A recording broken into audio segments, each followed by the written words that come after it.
Factory and wholesale warehouses. Fire was not unusual, so the scene changed.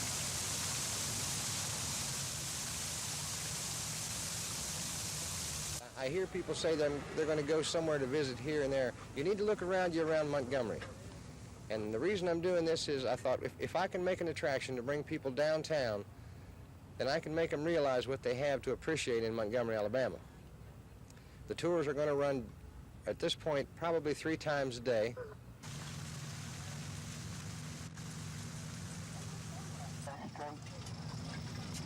a building that represents a very fashionable up and down this river. Even before then, there was black smoke. Now look up. You see that in keeping with the fashions of his day, the Egyptian method. Excellent job.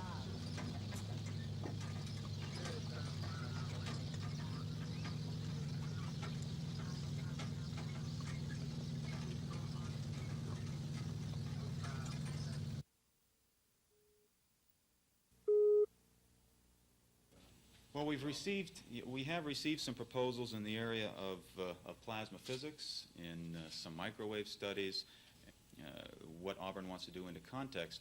One of the most difficult phases of engaging a missile is during. The real question that one should ask is not where the Soviets are in their defensive strategy. It's why they don't admit they have a Star Wars program. And note, I do indeed use Star Wars in this case, because that program is indeed a Star Wars program. It is totally different from ours, which is open and certainly subject to public criticism and controversy, and that is a big difference. Why do you classify theirs as Star Wars?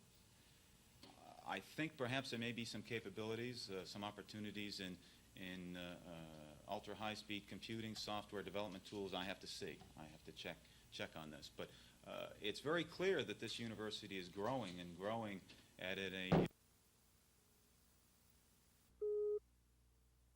happens to lakefront property when you lower levels. Your piers are out of the water. You can't get your boats to and from the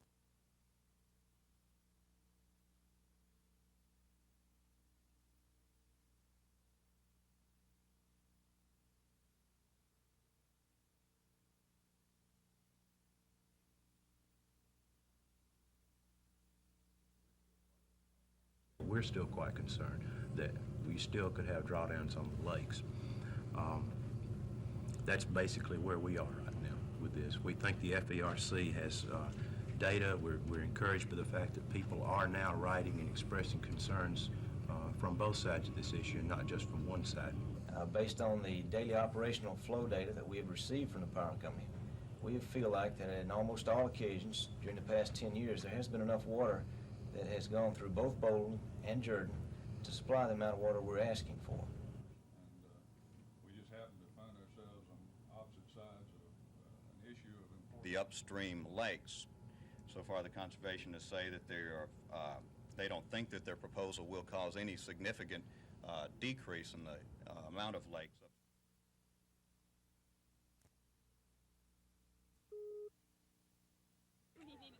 Yeah, these scientific pins, boy. Okay.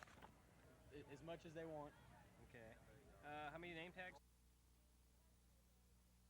We're having a heyday because it was an old celebration back in the 1940s and 50s, and it was a time where Auburn students got together and say hey to one another. And what heyday really is just where everybody wears a name tag and says hey to one another, just to celebrate Auburn's friendliness. And it's just a great tradition that we're bringing back this year.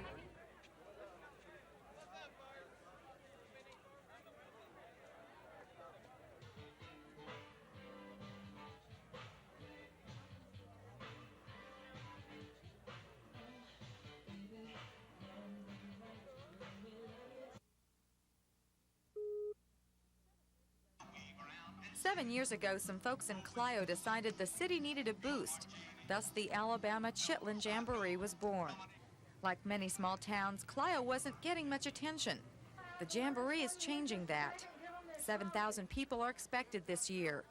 But why Chitlins? Why Chitlins? Because we think it would be a good drawing card. And Chitlins is an odd something to eat, and most people turn up their nose, but they never have tried them.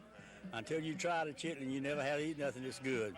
Brock says the Jamboree has done a lot for Clio.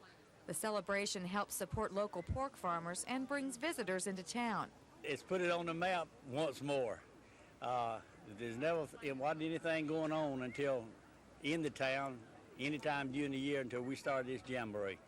Chitlins may have put Clio back on the map, but people here don't just talk about chitlins, they eat them. Are you eating chitlins? Yeah. Mm-hmm. Do you know what it is? Oh, yeah, I know what it is, sure. I used to eat them when I was a kid. You did? Been eating my whole life, yeah. They're good. You like them? I like them real good. Mm-hmm. Are you going to eat that? Sure. Do you know what it is? Sure I know. You've been eating love them all your life? All my life. And you love them? I love them. Love chitlins. Came all the way from Pensacola to get some chitlins. Are you going to eat that? Uh-huh. I'm going to enjoy it, too. Do you know what it is? Yes, sir. Hog innards. You're going to eat it? I'm going to eat it and enjoy it. If I can get by the smell of it. You got to get by the smell first. Swing your lady round, you promenade tonight. I could have loved you better, didn't mean to be unkind. You know that was the last thing on my mind. Now, eating chitlins may not be for everyone, but for folks in Clio, nothing else tastes quite the same. In Clio, Carrie Gordon, WSFA TV News.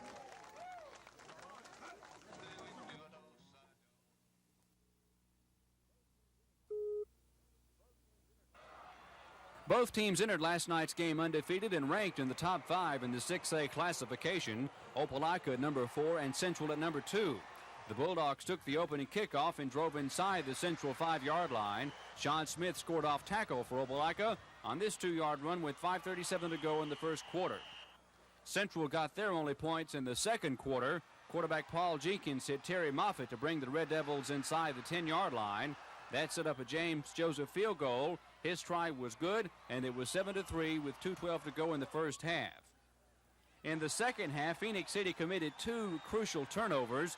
Here, quarterback Jenkins had his pass intercepted by Opelika's Taylor Askew, stopping the Red Devil threat in the third quarter. But Opelika also fell victim to the turnover. Bulldog senior Todd Edwards fumbles, giving Central possession inside the 40. With less than 2 minutes to play, Central was driving for the winning score when Jenkins' pass was picked off by linebacker Wayne Blisma. clinching the upset win by Opelika as they beat Central of Phoenix City at home 7-3.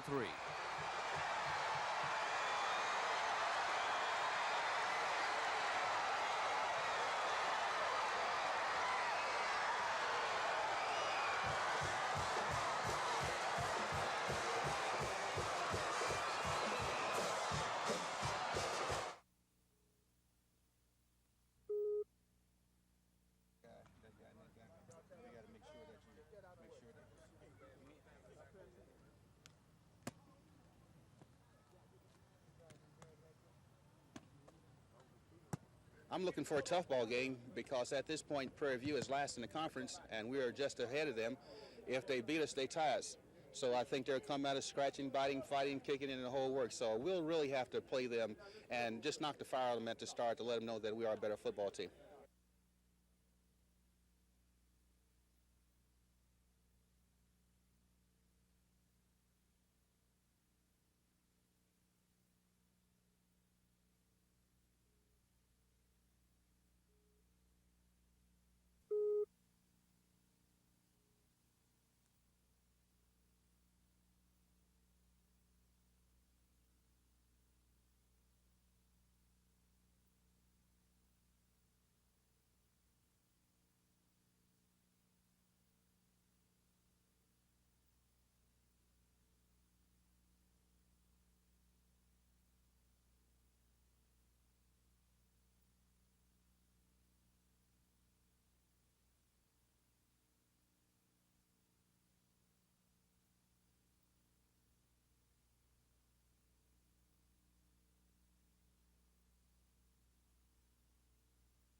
I feel great. You had to get by this one. This is kind of one you just had to have to make next week meaningful, wasn't it? Yes, it wasn't pretty. It wasn't a pretty sight, but we did what we had to and just outscored them. They were more physical than we were. You're in a little better shape going into Florida this time than you were last year, aren't you? Oh, yes. I'm just looking forward to it right now. Well, I tell you, it's going to be the biggest test all year for the defense. I feel if we can just be consistent, at it and keep getting better each week, then we have a chance.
I see no problem with it. If they've got nothing to hide, why should they worry about it? I'm a bank employee myself, and I was fingerprinted when I was hired by a bank. I wouldn't think that was a very good idea. Oh, I think it would be fantastic. I think it would be great. Why? Do you think there might be some problems there with teachers? Well, you never can tell these days and time, because I tell you, it's some crooked people in this world, and you never can tell who is who, so if they have their fingerprint, they can catch them. I don't have any objections to it. If I were a teacher, I'd be willing to do it, if that's what it would take. I think it'd be all right myself. I don't see any harm in it. In fact, I think they should agree to it. But I don't think it's right if you got a teacher been teaching 20 and no kids have complained about the teacher. I don't think you should do every teacher like that. But I think if a person was complaining about the teacher was child molest or whatever it is, I can understand them going through those changes. But I don't think every teacher should go through it. I think they should. I think they'd give them a fair chance and cheer them too, whatever. What do you think? I'd go along with that, There sure. wouldn't be any problem? How No. about teachers that have been teaching for 20 years? Well, I think it, I think it'd be all right. I don't see anything wrong with it.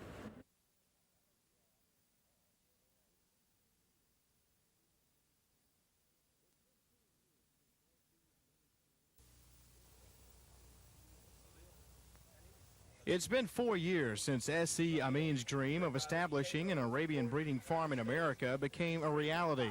Amin already owns 2 such farms in Egypt, but after a business trip to the States in 1981, Amin purchased a 470-acre farm just outside Montgomery. Since then, he has been trying to make breeders and horse owners across the state aware of his stallions. Amin says he has the best stallions in the Southeast, and the bloodlines in his horses are ideal for breeding with domestic horses. One reason there are not many Arabian horse breeders in Alabama, Amin says his stallions range in price from $100,000 to $150,000 apiece. One way to make Alabama horse owners aware of what he and other Arabian horse breeders in the state have to offer is participation in the Alabama Arabian Horse Association. One problem on the minds of these owners is reproducing the animals. At today's meeting, one Auburn University veterinarian says mismanagement during fertility is a big problem. I think there's a lot of mistakes made with managing brood mares that result in poor fertility rates in horses and problems with the foals, and the management procedures are easy to follow that will decrease those risks.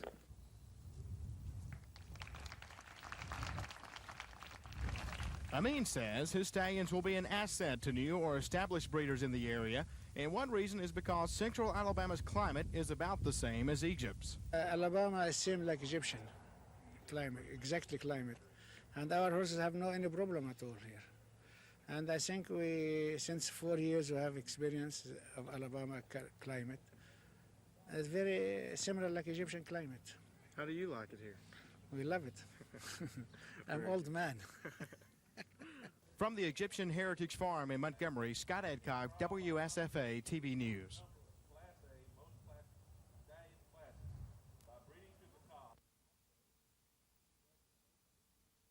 Also, the judge of probate may direct him to execute summons. We'll have to go ahead and retract the statement in question. For the vote, all in favor? Aye. Opposed? Then the motion. What the order did that sometimes we overlooked is now we can't even say something favorable about the actions of a public official. We can't give any guidelines to a public official in regard to future actions.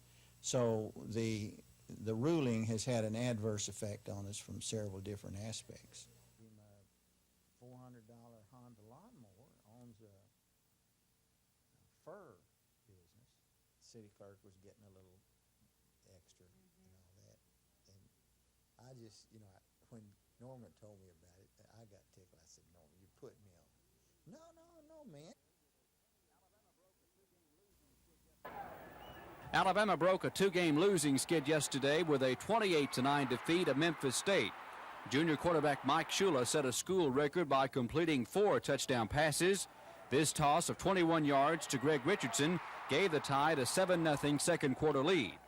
However, Alabama committed a season-high 7 turnovers against the Tigers, 3 of those were Shula interceptions. You know, when you turn the ball over as many times as we did, and we missed a lot of tackles defensively and so forth, and I don't want to take anything away from Memphis State's team because I think they fought hard all the way. I don't think they gave up at all. Shula came out firing in the second half. This 26-yarder to flanker Al Bell made it 14-3 Alabama. And Clay Whitehurst's 7-yard reception put Alabama in front 21-3 with a quarter to play. Shula threw his record-breaking pass to freshman Bobby Humphrey with 2:59 left in the game. While Alabama desperately needed a win to boost confidence, it also needs to improve as November approaches. I don't think we played as a team good enough to win against other people.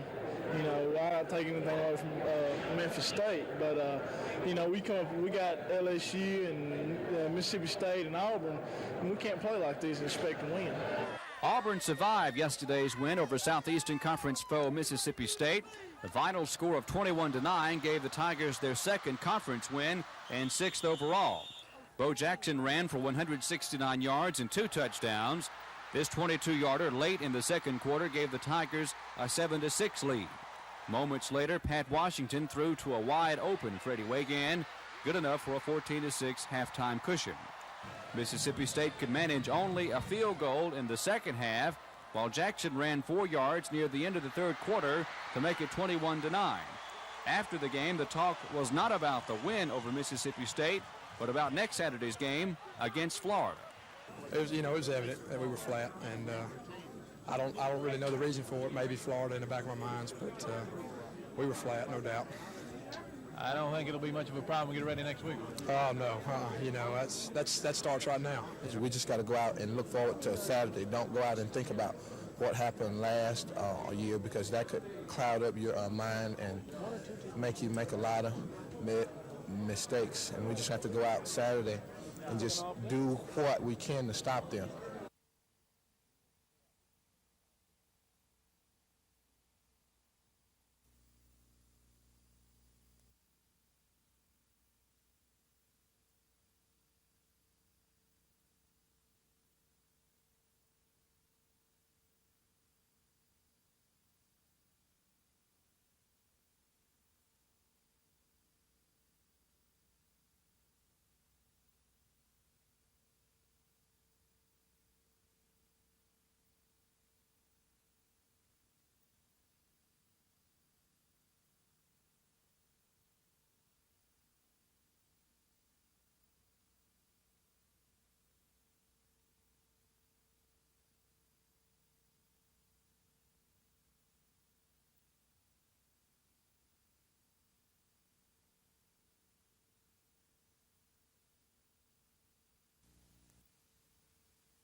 No problem. But every time that we talk about pulling in the 90-degree turn back into 431, but I'm responsible for all the people of Israel. I accept that statement. And the people. System like this, you're going to have to change because you go through. See how you think that they could fix a man that represent the people. Requirements of a chairman of a county commission office. For them to copy. And now whether they did, some of them went back, tried, or didn't try. In the past, Houston County Commissioners have been elected at large to represent 4 districts. However, last month, the Justice Department filed a lawsuit claiming they never approved the county's current method of electing commissioners at large. Last Monday, the commission, with assistance from the Justice Department, drew up its new plans of redistricting the county. Certainly we feel that we have done our job and that we have given representation on a fair and equitable basis. However, some black residents disagree. Attorney Steve Cayley represents some of those on the opposing side. We don't feel that even with the black district that the commission has drawn to this point, that would ensure that blacks could elect a person of their race if they so desire. Blacks propose a plan of 5 districts with a measure enabling commissioners to elect a chairman on a rotating basis, meaning the commission would have a different chairman every year. Commissioners say no. As Mr. Roundtree said, it would be, you absolutely could not rotate the chairman of this commission. I would hope you would see fit to strike that request. Blacks did agree to drop the proposal, but only if the commission would expand District 1 to include a larger proportion of the black population. At the request of blacks, commissioners agreed to postpone a decision until further consideration. A special meeting has been called for tomorrow at 2 p.m. here at the Houston County Courthouse. Scott Adcock, WSFA TV News, Dothan.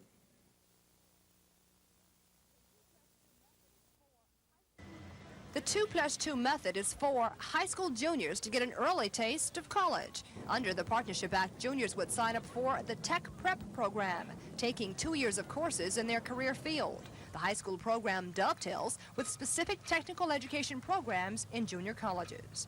Another partnership involved in the program is money sharing between the state and federal governments. The pilot program is estimated to cost $150,000, but educators say ultimately the program will save the state some money. They go into school already with 1 or more courses on the transcript already earned. No tuition paid, no state tax dollars beyond the high school level. Educators plan to implement the 9-part plan on a voluntary basis next year and eventually include all high schools and junior colleges in the state. It also helps us to link with the high school so that those students can receive credit and will virtually articulate and streamline the flow of students into post-secondary. They will not have to start over. Educators say the new partnership plan will cut down on Alabama's high school dropout rate, since students will decide early what courses they want and get a head start in high school on earning a college degree. Kim Davis, WSFA TV News. The second recommendation deals with funding. Our forward deals with post-secondary institutions. In the coming months. I would like for you to know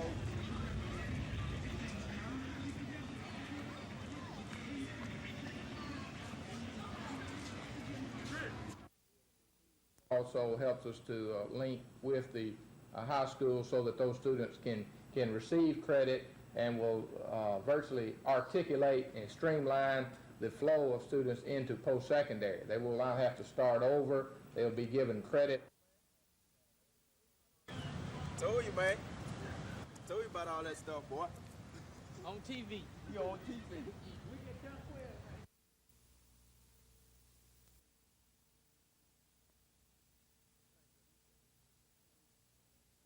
Pleasure to introduce. If there is an area that offers something to their employees, that offers something to individuals considering to go with that corporation and stay with that corporation, hopefully, they want to look at the environment where they're going to be.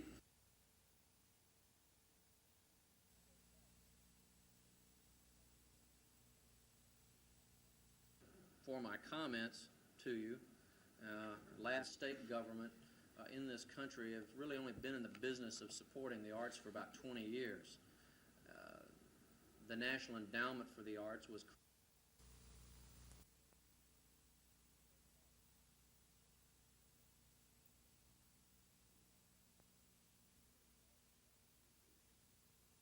supporting the arts for about 20 years. Opportunity to stay here. I think the arts and the cultural resources, the artists of Alabama, can tell about and they can reflect the personality of our state and the richness of our state as a communication vehicle, as well, if not better, than any other single element that we might put our finger on. And we go on and on about this, quite a bit, and I said, well, this probably will state government in this country have really only been in the business of supporting. I am afraid that the precedent in the Ken Wallace case, which cites the same law and the same offense, that is using tax money for a personal political campaign, would make it impossible to win the complaint against Mrs. Gunner. And it is possible that that complaint could be withdrawn, or some other route, such as a taxpayer suit or court action, could be considered instead of the ethics complaint.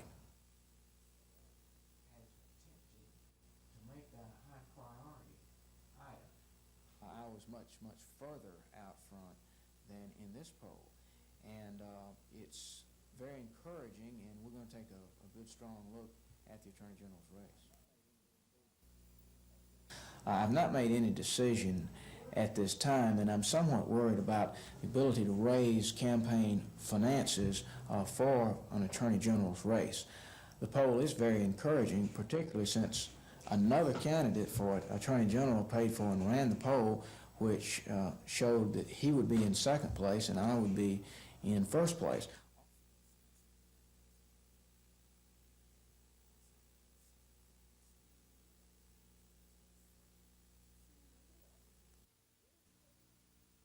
Questions.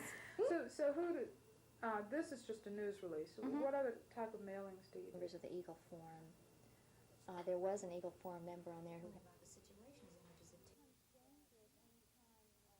It becomes dangerous anytime a group that wants its own political and religious orthodoxy only expressed in the public schools. That's when it becomes very, very dangerous. These people are opposed to any kind of material that would encourage children to think or to discuss controversial ideas.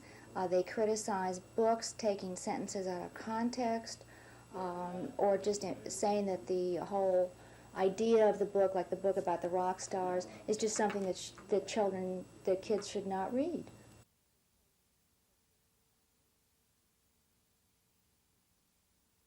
In books. I mean, it's very frustrating. What we've done is, after reviews, Is there not a balance of the more there has liberal not been views? in the past, and we're opposed to people with hidden agendas or people who want to impose their own religious and political orthodoxy.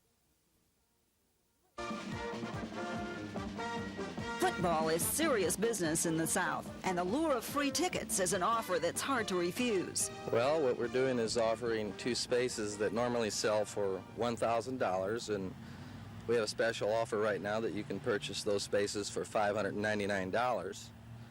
And then along with that offer, anybody that buys 2 companion spaces by November 14th and presents the ad that we ran in the newspaper, they'll get 2 tickets to the Alabama, I believe it's the Alabama Southern Mississippi game to be played November 16th, 1985. The idea of giving something away with the sale of eternal resting places is nothing new, but apparently the idea of giving away stadium seats is. We were offering a Bible, and it was a $49 Bible, and we did not hear any response too much one way or the other with that. There's been something about the football tickets that's drawn a lot of attention, so I don't think it's all that new to give something away. I guess it's just what you give. But would-be cemetery shoppers had better hurry, because the offer expires November 14th. Proof that time and the Crimson Tide wait for no man. Lynn Sampson, WSFA TV News.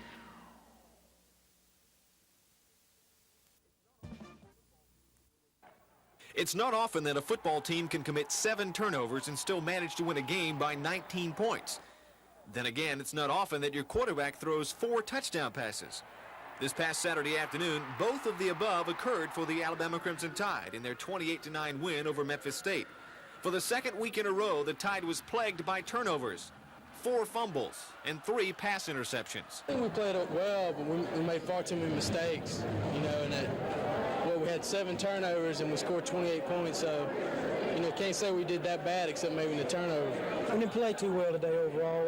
Had a lot of turnovers, kind of like musical chairs. They was jumping up and down and on both sides of the ball. But on the more positive side of things, Tide quarterback Mike Shula was 24 of 34, passing for 367 yards and a school record 4 touchdowns. The saying, "It wasn't pretty, but it was a win," may have been good enough Saturday. But considering its schedule the rest of the way, the Tide knows any repeats of Saturday's performance will not suffice. I'm not taking anything away from Memphis State, but you know, we got LSU and Mississippi State and Auburn, and we can't play like these and expect to win. Mark Thornhill, WSFA TV Sports.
That Wallace doesn't make his own decisions, that Rushton... I'm saying in this instance, the government didn't have the benefit of the proper and correct information. The lawyers about that, Evans that sat in the chair right there and said, yes, we'll talk to the...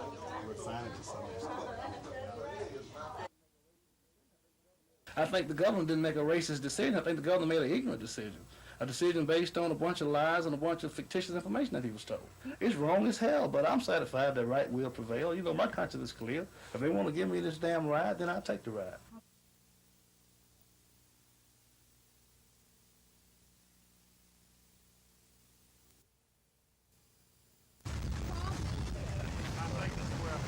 Are you a witness or? Oh, I'm not the driver. Oh, I see that.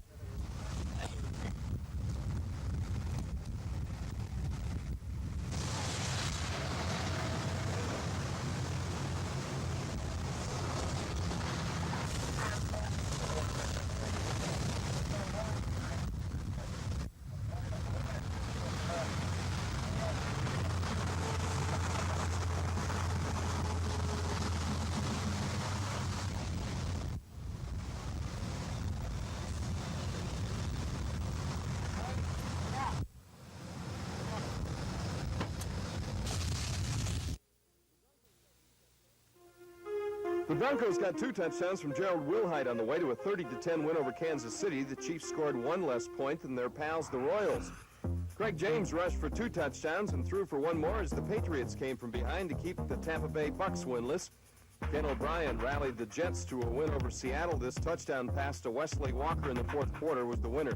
And the Bengals went to 3-5, beating Pittsburgh. Robert Jackson had a big 57-yard interception for a touch. The Bengals beat the Steelers 26-21. Eric Hippel's touchdown throw to Leonard Thompson helped the Lions upset Miami. Detroit has now beaten both of last season's Super Bowl teams. The Oilers are only 1 game back in the AFC Central with a win over St. Louis. Warren Moon to Drew Hill for 37 was the go-ahead in that one. Joe Theismann threw a touchdown pass to Gerald Clark as the Skins beat Cleveland 14-7. The Browns dropped to 4-4 but still lead the AFC Central by a game. And Wayne Capers got his first NFL start and responded with 3 touchdowns as Indianapolis beat Green Bay. Both teams are now 3-5. Tony Dorsett put Dallas on top of the Falcons with a 60-yard touchdown run in the 2nd quarter of their game at Texas Stadium.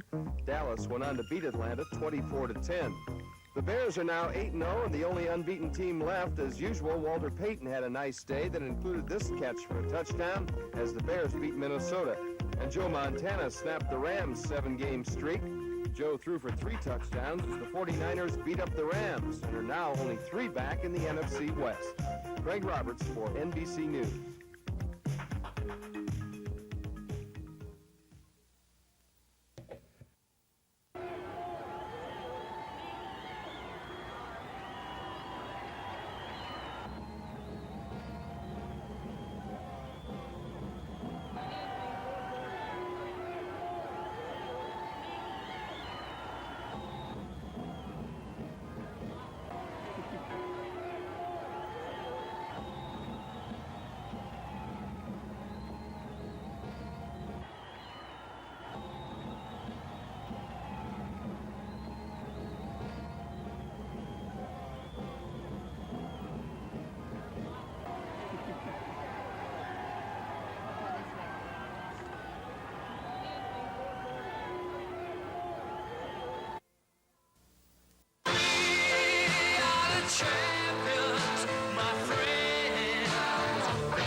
bows, my curtain calls.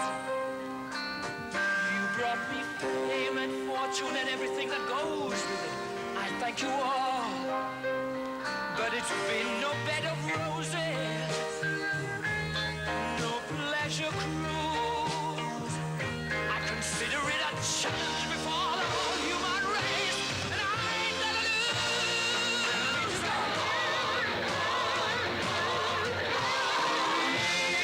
We are the champions, my friends. We'll keep on fighting till the end. We are the champions. We are the champions. No time to lose. Yes, we are the champions of the world, the champions, my friends. And we'll keep on fighting till the end. Oh, we are the champions. We are the champions. No time for losers, 'cause we are the champions.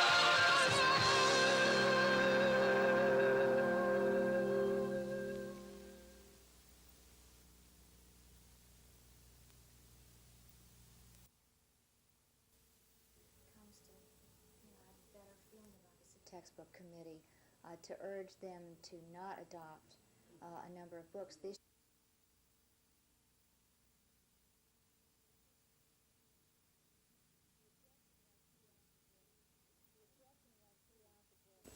The objection was throughout the book called A Time to Choose. There was not even one time the family had an outing together. And our response to that kind of an objection is, reviewer is seeking to impose her view of what families are like and what families do in a book that has a very limited narrative. It's a very short book. And imposing a criteria of what characters in a book must do in order to be acceptable for the public school is nothing more than censorship. Is there not a balance of the more There has liberal not been views in the past. to the rejection list Or no, added to the adopted. to the adopted list?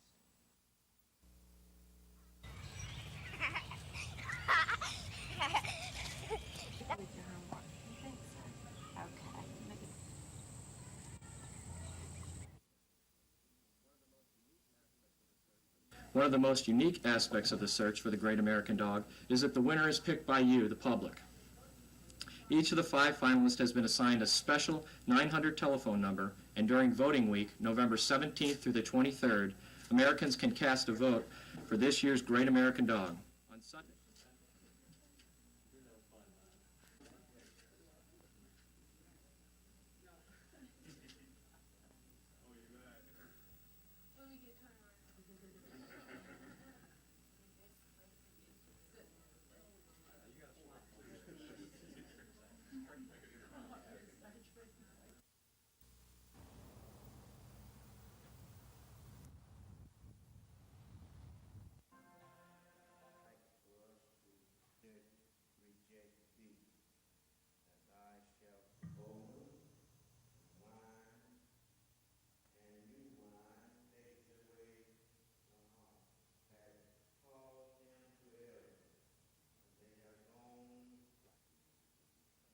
If this black community can be turned against the United States of America from within, then it will be used to destroy and utilized for the destruction of the United States of America. Do you feel the communists are doing this, using blacks? They're definitely doing this. There's no doubt about it, and it's simply because of the fact that when one is uninformed, you aren't able to recognize how they operate. You're not able to recognize the enemies that are within your own community.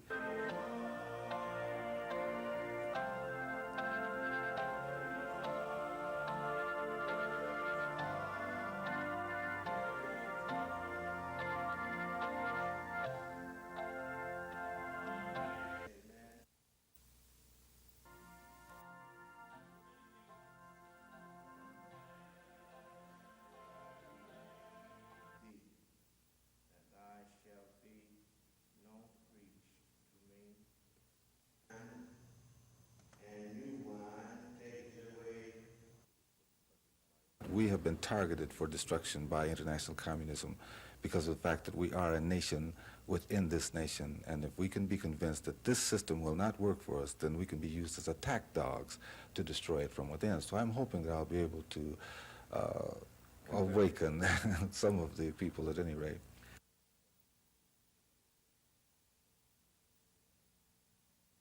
With the Spirit, I'm convinced, and though there are critics, that's what we are called to be doing here today, to guide us and to progress us. We handle chlorine and phosgene, which are both toxic chemicals, but we have the facilities installed.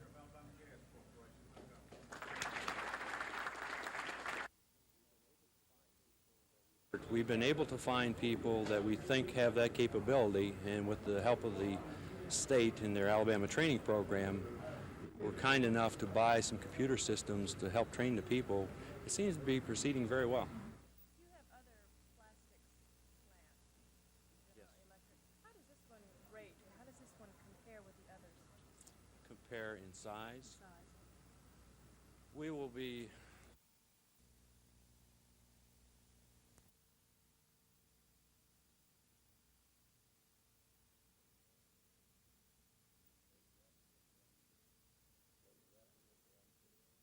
That is absolutely untrue, totally false. There's nothing in the career ladder bill that indicates membership in anything. Well, no problem. I just hope I was able to clear up whatever misunderstanding, that arose, from mechanisms that we use. Right. Yeah, okay. And you don't have it recorded. Here in Montgomery, for example, we're looking at just about 83% of the teachers. What we were trying to get across or encourage people was to be a member of your professional organization so that you can pass that point or get credit for being professional related at that point. But no, it's just one item of a package that was developed by the evaluation committee.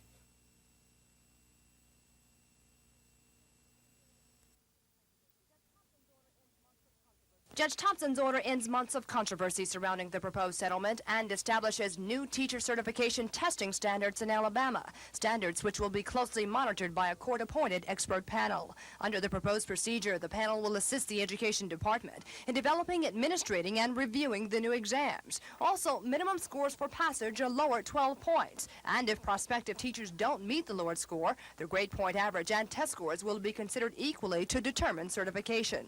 But not everybody likes the new guidelines. Attorney General Charles Graddick criticized the judge's order, saying it does away with any effective testing and also effectively prohibits meaningful competency tests for certified instructors. Graddick is appealing the ruling in behalf of the State Board of Education.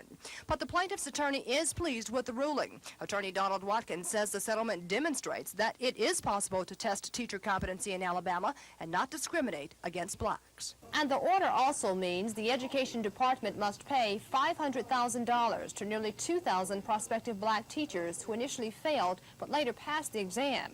But since the order is being appealed, new litigation will mean more expense for the State Board, expense the board had hoped to avoid when the consent decree was signed. Kim Davis, WSFA TV News. Hezekiah Wagstaff left a Montgomery hospital this morning where he's been recuperating from a bout with phlebitis. And his optimism was high despite the fact that he was fired by Governor Wallace yesterday as assistant press secretary. Wagstaff's dismissal came after he openly criticized the governor's handling of the personality flap between Wagstaff and a Wallace aide, Elvin Stanton. The two waged a struggle of power and lingering animosities while Governor Wallace was in the Orient on his industry-seeking tour. I think the governor didn't make a racist decision. I think the governor made an ignorant decision. A decision based on a bunch of lies and a bunch of fictitious information that he was told. In an interview last night with reporter Lisa Walsh, Wagstaff was even more candid, unabashedly discussing his views of why Elvin Stanton would have suddenly become aggressive. They thought I was leaking information to the press regarding some personal affairs over there, and I hadn't talked to any press. I certainly hadn't leaked any information to any press. I had attempted to talk to Billy Joe, and I tried to find out what the response needed to be, because the media was asking, and of course, it appears to me that some people apparently thought that I was squilling on them or telling something that maybe I shouldn't have been telling. and about deals offered to him as late as last Friday, transferring him elsewhere in the administration in exchange for silence. About taking the transfer and been quiet about it and accepted the whole posture in the earlier statement, then I'm sure everything would have been quiet now and we've been resuming our work. But hell, I couldn't just lay down on my principles and do that. I ain't did nothing wrong. Again today, Alvin Stanton, nor the governor's press office, would discuss the Wagstaff firing or any of Wagstaff's late-night open comments, merely calling them ridiculous and unfounded. Chris Grimshaw, WSFA TV News.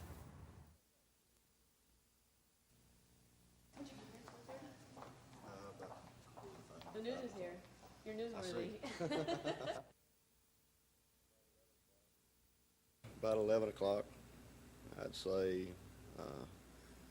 The door was kicked open and a lot of boys came in hollering, get up, 61's in the water, she's coming at us. So we got up, put our clothes on, got our life jackets, ran upstairs, went out on the deck, and 61 was coming at us. So the tool pusher made the decision for us to leave the rig, and that's what we did. You spent the night in what, a raft? An escape capsule. It's designed for that sort of thing. It's good equipment too, I love it. This was overnight. Right. We were in the boat for about 9 hours. Legs, you're okay. Oh, yeah. We got lots of wine in the car. We do? Yes.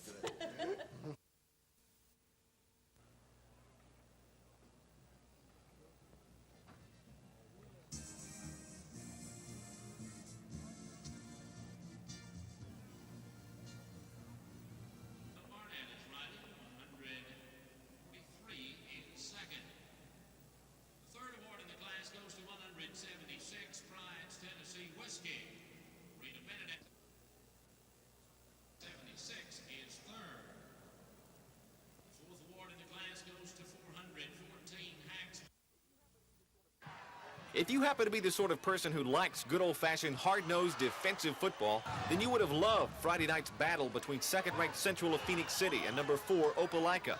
The ball game resembled two heavyweights standing toe-to-toe and slugging it out.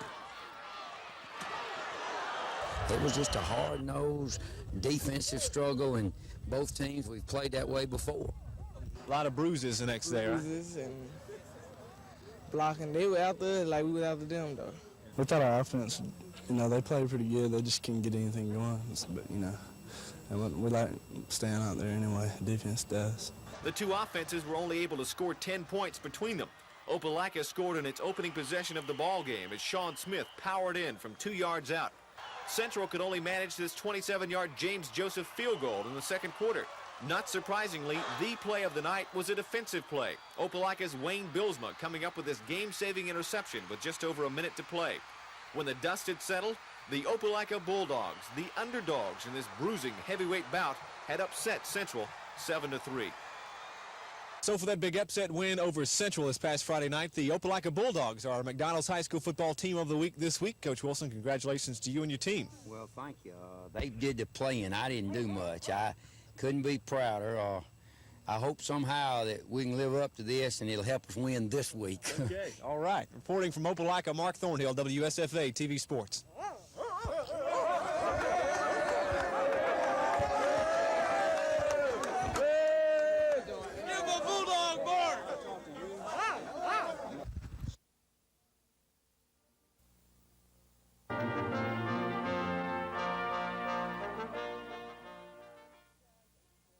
What does an endorsement from the Alabama Democratic Caucus mean? How influential is it? Oftentimes, it means that a candidate can receive anywhere from 70 to 80% of the black vote. Are currently deciding whether or not you'll make that bid again next year. When do you expect to announce your decision either way? Well, you never say never in this business, but my primary goal as state chairman of the Republican Party is to see that Senator Denton is reelected, to hold our congressional seats and maybe pick up another one, to double the number of members in our legislature, to pick up some sheriffs and probate judges and other county officials along the way. And if I do that, I will have done my job very well, I think.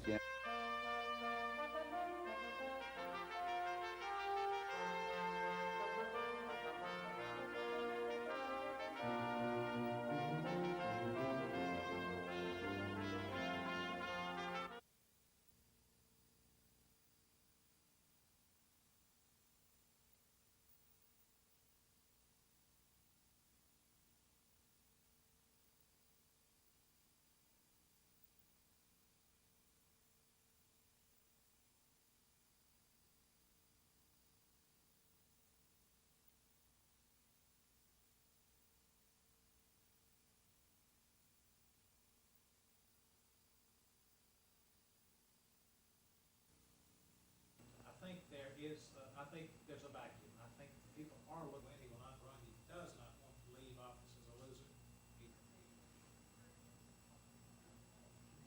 Others who felt that they should have been included. Well, there seems to be, or at least from the guests that we've had on our programs, an indication that there's a shift in labeling, and people who normally called themselves conservative Democrats and would have never used the dirty word Republican are now saying that, yes, in fact, they are supporters of the Republican Party. And it's that sort of a shift that people like to examine to see whether or not it's the popularity of President Reagan or if, in fact, it's a shift of the electorate for a long time to come. And that's primarily the issue that seems to stick out in Alabama that we are examining.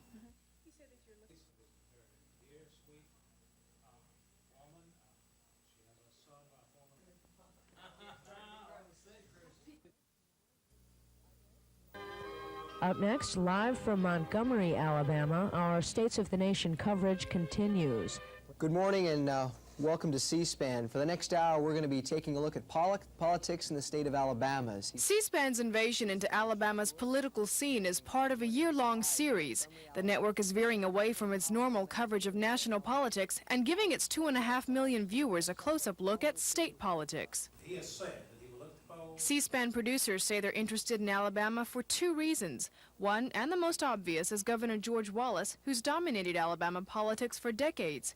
They're also interested in what they say appears to be a growing demand for a stronger two-party system in Alabama. And people who normally called themselves conservative Democrats and would have never used the dirty word Republican are now saying that, yes, in fact, they are supporters of the Republican Party. And calls from some viewers reflect that demand. I think the time is right and it's opportune, and I think it's time for Alabama to wake up and let's have a two-party system. And a good, clean two-party system, not a racist, but a two-party system. The C-SPAN crew goes back to Washington tomorrow, but Burkle says she hopes they've opened a few doors and given folks in other parts of the country a glimpse of Alabama and its politics. Terry Stanton, WSFA TV News. Is George Wallace still the most powerful politician in Alabama? I would certainly have to agree with that assessment. I think his track record of 4 terms as governor, serving his 4th term, having elected his wife to a term as governor, which is unprecedented, certainly in Alabama, I would say he was still the dominant figure on the Alabama political scene. Yes, sir. What does an endorsement from the Alabama Democratic Caucus mean? How influential is it? Oftentimes, it means that a candidate can receive anywhere from 70 to 80% of the black vote. Do you have any aspirations for running for governor? Well, my primary goal will be to elect other Republicans right now, but I never close the door on any other option.